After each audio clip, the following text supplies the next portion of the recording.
Here's how I remade the main synth from Moody Good's remix of Slum Village's song Fall in Love.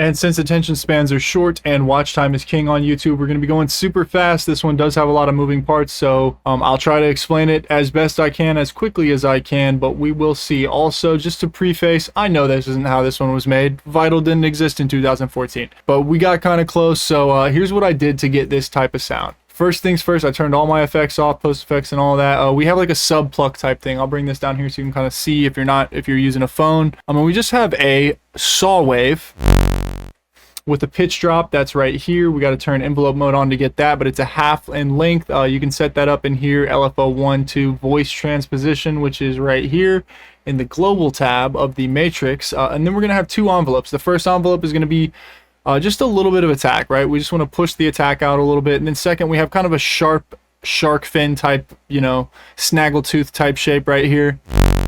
And that's our main modulator, so we're putting that on the level, and then we're going to be using it a bunch of times in this patch. The only thing that is of note with this is we have a modulation on the sustain. So we have this, which will come into play later. You want to set that to mod the sustain. Then we have filter 1 doing this kind of key tracking low bump. That's to get the low mids that are kind of present in the original sound to give them some beef. And then we have this second filter, which just wubs it after the low bump. So that's giving us some wub, and that's coming, so we in order of like where the signal goes, it goes through filter 1, which low bumps it, and then through filter 2, which kind of gives it that like wubby shape. You could do that the opposite way around if you wanted a better version. I would probably do that actually instead, but that was how I got the result that I ended up with, so we're going with it. Next, we have a high duplicate of this patch, and I made a copy. And I'm going to be doing as many of these as I can do in Vital as I can, just because everybody can get Vital, right? There's no barrier to entry. It doesn't cost any money. So we're going to be rocking Vital a lot these days, guys and gals. That's our second layer. Let me turn off the sub for a second, and we'll kind of go through this. What we have here looks more complicated. It's not. You just clone the original patch. We have the same snaggletooth sharp thing. We have the thing linked to the pitch drop. The only difference here is I've shortened that up so we're just barely getting that pitch drop right there. And I'll turn off all the filters real quick, and we'll kind of go through the different layers that we have. So what we have here is the original is turned all the way down. So we've turned our original sound all the way down. Then we have the next one is pitched up 4 octaves, right? So we're bringing that as high as it'll go. FMing 76%. That's giving us that type of sound.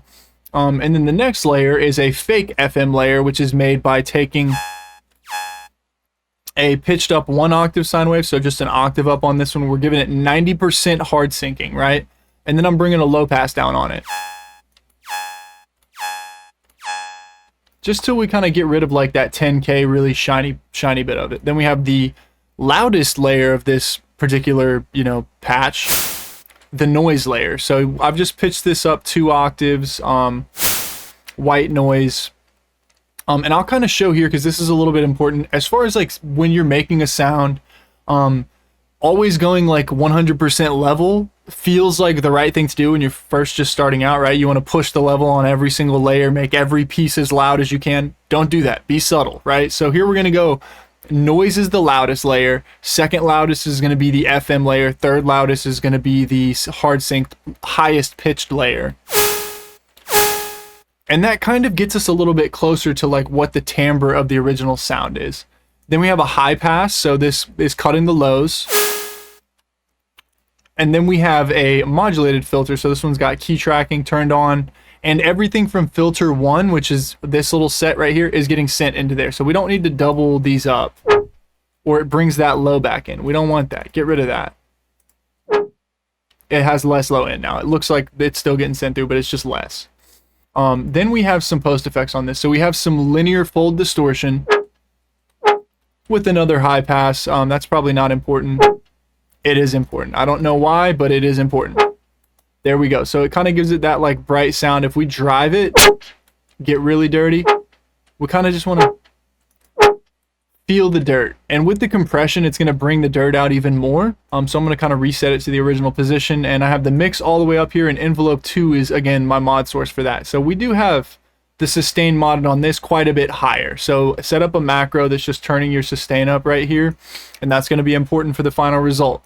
Then we have a reverb that's just kind of fading in along with envelope 2 again.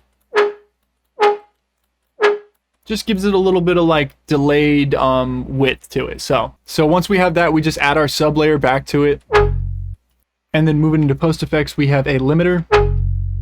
That's just cutting the loudness on the transient. If I bring this down, that's with it, without it, with it. As you can see, by compressing it right after the transient, we're getting like a little bit sharper of a plucky sound on there. Then we have a EQ, boosting that same range that I had boosted on the sub preset. Then we have an OTT, glues it together quite a bit. Then we have a Saturn, and we have 2 distortion bands here. One is clean tape, and that's just warming up the low end. And then kind of show this here so you can see that. Then we have the high distortion, which is kind of it's tweed amp, so it's like a guitar amp emulator, and what that does is just makes it a little bit shinier and like more similar to the original sound, which is very like dark and tonal and gritty. So that's what we have so far. The next thing let's talk about is this let more in, this blue automation. And what does that one do? It lets more in using this low pass, or this it's called low pass, but what it does is actually bring the sustain up on the low pass. So I'll kind of play it.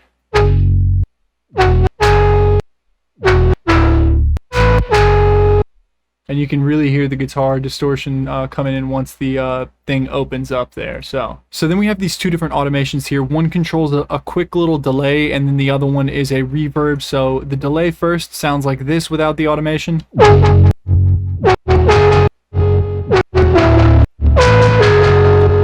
And you might hear it ducking there, but that's from the side chain. And all this is a repeater, which is kind of like a tape delay, vintage modeled delay type deal. Then we just have like a gluing compressor, a really small reverb room, a distortion, and some EQing, which is probably not even important, just cutting some of the high end out. So this is what it sounds like with the automation. And I'll kind of play it with the signal too. So, or no, we'll start without the signal. So this is just the delay with the automation.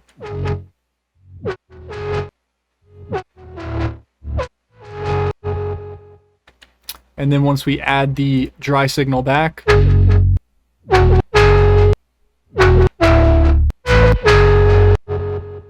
and then we have our reverb here, which is super simple. Just go into Supermasses if you have that. It's a free reverb, so you go get it if you don't have it. Get C beams, and then just turn the delay time down to like 130, and then bring this high EQ down on it. And then I just have a little EQing out of the fundamental here, so those frequencies at the very bottom, so the fundamental up the sub, and this is what it sounds like with the reverb added in.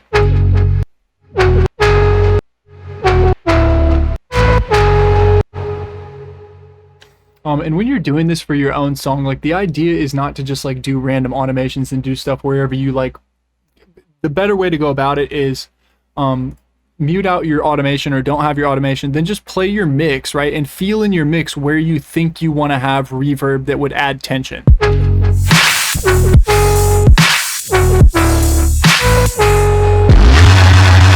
So here we have it sweeping into the snare, sweeping into this second snare, and also bringing a little bit before this kick. And this kick, and with it playing, sounds like this.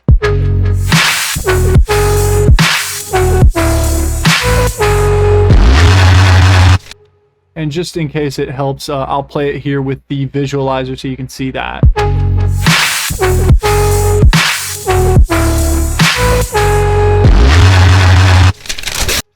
So then to finish this one off, we just have like basically a compression EQ type gluing bus. So let me play it with this entire bus added.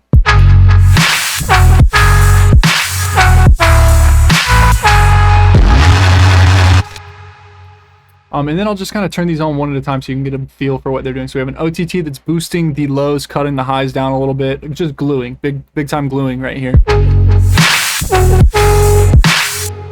Then we have an EQ, cutting some of this frequency that was a little too present.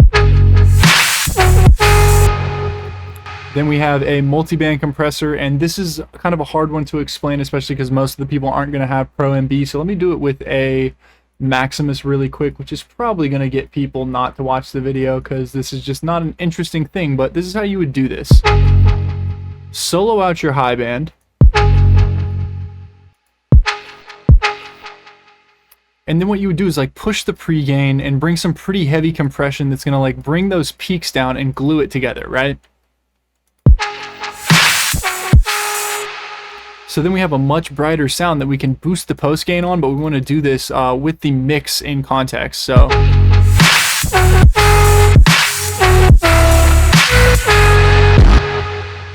right, and so that's all I've really done here, but just with a different plugin. So Pro MB here, if you do have this, this will be helpful for you. What I did was soloed it out, set a compression ratio. So it's, you know, cutting that transient that I just showed in the other plugin and then boosting it after. So it just brings it way up. And then I'm doing a couple of little other bands here, kind of the same idea here. And then the same thing in all these with just a gain adjustment to like compensate for the different levels of compression that I've added to the signal. It really can help like a sound glue and flow, especially stuff that's like not so controlled like this particular sound. So then we have a little bit of a shaping EQ, just followed by a compressor to glue it together. You'll see on the compression ratio, the red line that comes here is just going to cut that transient out of it.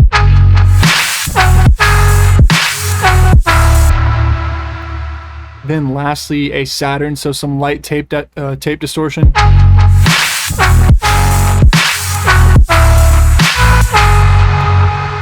And as you can feel there, it just brings more warmth into the signal. So if you want to support this channel, you can do that by going and buying a sample pack on Gumroad. You can go to Patreon, where you can get the presets from this and the FLP minus the parts that I didn't make, so minus the drums and all that. Or you can get private lessons. Just hit me up on social medias for those. And thank you for watching. Leave a comment and let me know what I should do next, because this one actually came from somebody that said make a Moody Good sound. So leave more of those comments. Give me some ideas for what to do. Thank you for watching. I will see y'all in the next one.